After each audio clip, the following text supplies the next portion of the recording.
Exclusive for the people of Manila. Direktang mensahe ni Yorme sa mga mamamayan ng Kapitolyo ng bansa. Pakinggan, unawain, at ipasa ang mensahe ni Yorme. Ngayon, talk to the people.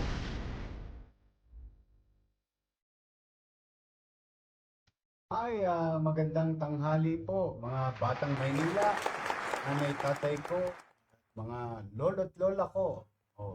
Sana po nakapananghalian na kayo lahat at sa aking mga lolo't lola, no, stay shaded. Lagi po kayo nasa lilim dahil napakainit pa ho ng panahon. Kanina nanggaling po ako sa bago nating gagawin na Pamana Health Center.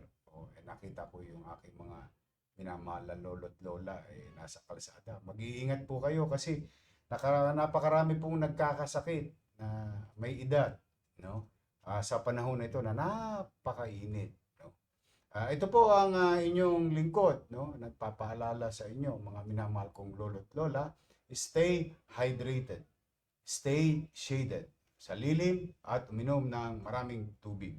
At once again, welcome po sa Talk to the People. Ito po yung programa ng Manila Public Information Office kung saan dito po pinahayag namin sa lalong madaling panahon ang mga bagay na nagaganap at magaganap sa lungsod ng Maynila para po sabay-sabay tayong properly informed. And not only the people of Manila, of course, we know it already, na maraming dumadako sa lungsod ng Maynila. Mag-aaral man, naghahanap buhay man, namamasyal man, o ano man bang bagay na gagawin ninyo sa lungsod. Through this program ng MPIO na Talk to the People, ay kami na po mismo ang mag-abiso ng mga bagay na mangyayari o mga nangyari na, no, para sa update ng lahat. Now, to those who are watching right now, I hope you don't mind me asking, tulungan niyo po kami na ito ay ma-share itong impormasyon na aking sasabihin ngayong araw. Napakahalaga po, no, for proper guidance ng ating mamamayan sa lungsod. Sa inyong mga mahal sa buhay, kapag-anak, kaklase, kaibigan, kapitbahay. Para po yung impormasyon makukuha nila ay sapat, akda at tama. No? Kaya please do share this broadcast to your friends and loved ones. Now, mga kababayan, meron po kami mahalagang dalawang announcement, no, that will give discomfort. Kung na po nagpapauna, pinagpapaumanin ko na po agad. Kung maalala po ninyo, yung unang-una ay ginagawa po ng DPWH ang Dimasalang. At naalala nyo rin sa ganitong programa, ahead of time ay inabisuan namin kayo. At maraming salamat naman. No? At maraming nagkusa, naimpormahan, at nakaiwas sa posibleng pagkaantala ng inyong mga biyahe kung kayo'y dumadaan ng Dimasalang. Natapos na po yung isang side. Ngayon gusto po namin kayong i-update na ang DPWH North Manila Engineering Office ay sumulat na po sa atin para sa pangalawang bahagi ng pagsasagawa, pagkukumpuni, pagsasaayos ng Dimasalang Bridge. Ito po ay magaganap, magsisimula sa May 23. Inabisuhan po namin kayo sapagkat ito po ay magdudulot ng hirap sa pagbiyahe, no? Patungong Maynila kung galing kayo ng Quezon City. I hope you have a copy of the yung mapa. Antabayanan nyo rin yung ating mga pinopost. Please grab a copy of this. Pinopost ng impormasyon sa MPIO at sa aking Facebook. But for the meantime, ito na po ang pinali. Sisimulan na pong kumpunihin yung kabilang side naman. Natapos na po. At natutuwa naman ako, salamat sa DPWH, itinupad nila yung takdang araw na ito'y matapos ayon sa kanilang assessment at kompromiso sa ating mga taga Maynila. Kaya po magsisimula na masasara ang Dimasalang Bridge sa Mayo 23, 2026. Ngayon, sa kabilang banda, kailan naman po ito matatapos? Katulad ng nasabi natin dati sa kabilang side, kailangan po laging may takda. Kasi at the very least, malaman ng tao na alam nila yung kanilang hinihintay. Ang mahirap po kasi sa mga nararamdaman ng ating mga kababayan, kapag may pagawain ng gobyerno, hindi maibigay yung takdang araw na nagdudulot ng discomfort. In this case, hindi po ako pumapayag. Kailangan yung discomfort mahinto. At may takdang oras. Kasi willing naman makiisa ang mga tagalungsod ng Maynila. At tingin ko'y maunawaan naman ang mga dumadako sa Maynila. As long as they're being given guarantee of timeline or prescribed time. Ito po ay matatapos, target na matapos sa second week ng Oktubre. Ulitin po natin, no? Ngayon po ay Mayo. May 23 po, isasara na yung kabilang side ng Dimasalang Bridge para kumpunin at ayusin. Para sa kaligtasan ng lahat. At ito ay takdang matatapos ayon sa kompromiso. Target date ng DPWH North Manila District Engineering Office ng second week of October. So, muli, sa mga magulang na nanonood, sa mga estudyante na nanonood, lalo na kung kayo papunta ng mga parang UST, at sa ating area na yun na puro eskwelahan. Kasi nagagamit yan ng mga taga Quezon City papasok ng Maynila. No? At yung ibang mga kababayan namin sa northern part of Manila. Hanggang Oktubre po yan. No? At pipilitin natin na matapos ito bago man lang dumating ang what you call the November 1. Yung All Souls Day ba tawag? Yun. Kasi kailangan niya magamit ng pangkalahatan dahil milyong tao ang dadako sa North Cemetery. At isa sa maapektuhan niyan ay ang North Cemetery. Pero mga kababayan na nanonood, May 23, 2026. Matatapos ng second week October 2026 din. Yun po please basahin nyo na po yung mga alternate route na ibinigay ng inyong MTPB ng Manila Traffic Parking Bureau. No? At meron naman po mga sign na doon, nakalatag na rin. Please be guided accordingly. Now, pangalawa, mga kababayan, marami po sa inyo nakasubaybay po sa amin lagi. No? At kung maalala ninyo, about a few weeks ago, I went to and visit yung sitwasyon ng emergency room naman ng Ospital ng Maynila. Marami na pong kailangang kumpunhin. No? At medyo hazardous na sa ating mga medical frontliners na nagtatrabaho doon at mga future and existing clients natin in an emergency case. At yung mga hindi pag-maintain, pasensya na po kayo, nawala po ako ng 3 taon, napabayaan po ng gusto, kabago-bagong ospital. To put an end to it, not to expose our patients, o mga pasyente, mga kliyente, at yung aming mga medical frontliner, no? Sa hazardous working environment, ay pagkatapos ko pong magbisita, naggawa po kami ng plano nila Engineer Andres at ni Dr. Grace Padilla at nag-isip kami na paano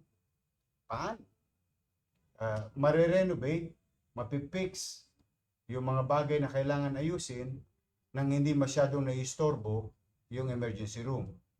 And for so many weeks of us planning, I have to tell you honestly that it cannot be done. Ibig sabihin, hindi po namin kayang gawin na habang nagpapasyente tayo sa emergency room, nagkukumpuni kami. delikado po sa lahat ng nasa loob, sa pasyente, doktor at manggagawa. So kaya, for so many meetings, trials, we always continue to fail on our assessment. Naging solusyon ay ipinaganda natin ang pagsasara pansamantala. Yun po ang tunay na solusyon na dapat gawin ng pamahalang lungsod ng Maynila upang umayos muli ang ating emergency room ng ospital ng Maynila. Ngayon, mga kababayan, please bear with us. Pasensyaan nyo muna para rin naman ito sa kapakinabangan ng mamamayan ng lungsod ng Maynila. Pansamantala po namin. Ito po ang petsa ha. Please kasi baka magkaroon ng emergency. Baka maipagtampo ninyo na hindi kayo tinanggap. Although dadali naman namin kayo sa ibang LGU hospital. Pero kung hindi kayo kasi aware, baka maisip ninyo na napabayaan. Hindi po. No? Meron na pong mga proper guidance. Talaga po ito yung masusing iplano kasi hindi po ito maliit na ospital. Napakalaking ospital po nito. At napakaraming tao ang gumagamit ng emergency room ng ospital ng Maynila. But, ito po ang mangyayari. Simula May 24 at kasaglit lang hanggang June 1, sarado po ang emergency room ng ospital ng Maynila. Ulitin ko po, no? Please, get a copy of this and do share sa lahat. No? Lalo na yung mga barangay chairman, mga kagawad, secretary treasurer. Ito ay abiso sa publiko. Simula June 24, 2026 hanggang June 1, kukumpunihin, ayusin. At I guarantee you, yung mga ilalagay namin doon, nako, ano po to, mga makabagong gamit, teknolohiya, at yung mga fixtures ng mga AMAG and so on and so forth, ay sigurado po tapos ng 1 linggo. 1 linggo lang po ang hinihingi ko sa inyo. Ulitin ko, dinawalan na namin yung lahat ng diskarte, lahat ng abilidad, lahat ng pamamaraan na hindi madistorbo yung emergency room, pero hindi po talaga pwede. Hindi po ligtas para sa lahat. Kaya napagpasyahan na ng inyong lingkod to bite the bullet.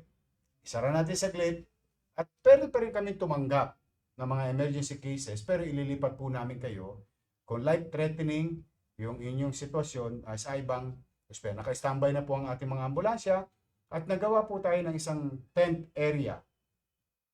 Naganda na po ang ating mga doktor. Sila Dr. Grace Padilla ng MHD ng mga paano natin ma-accommodate yung mga incoming clients natin sa loob ng ospital ng Maynila. Lalo na dahil dito sa renovation na ito. Ulitin ko po, no? 1 linggo lang ang kompromiso ko. At tiyak, dadaloy din ang ginawa, aaliwalas din yung emergency room ng ospital ng Maynila.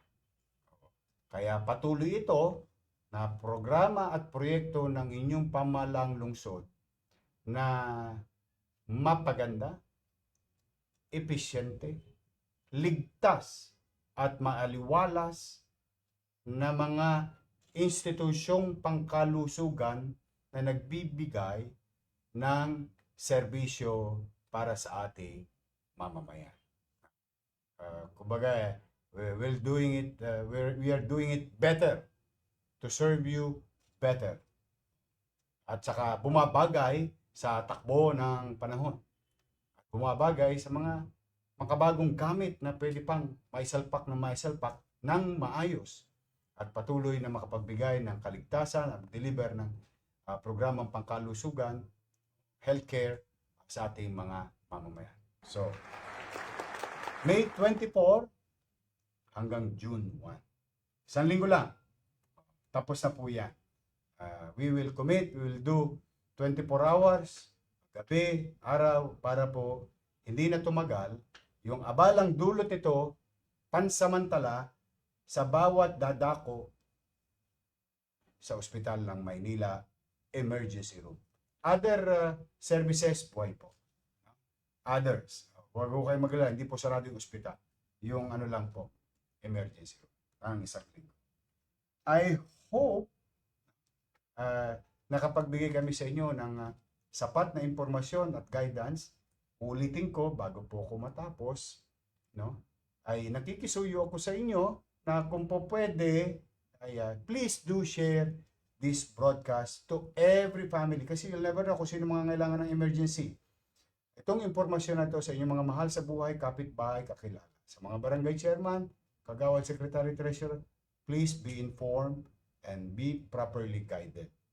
Please do share this broadcast. Muli, mga nanay tatay ko, mainit pa rin po ang panahon, mag-iingat kayo. Alagaan ninyo ang inyong sarili. Mahal na mahal po namin kayo, mga lolo't lola ko.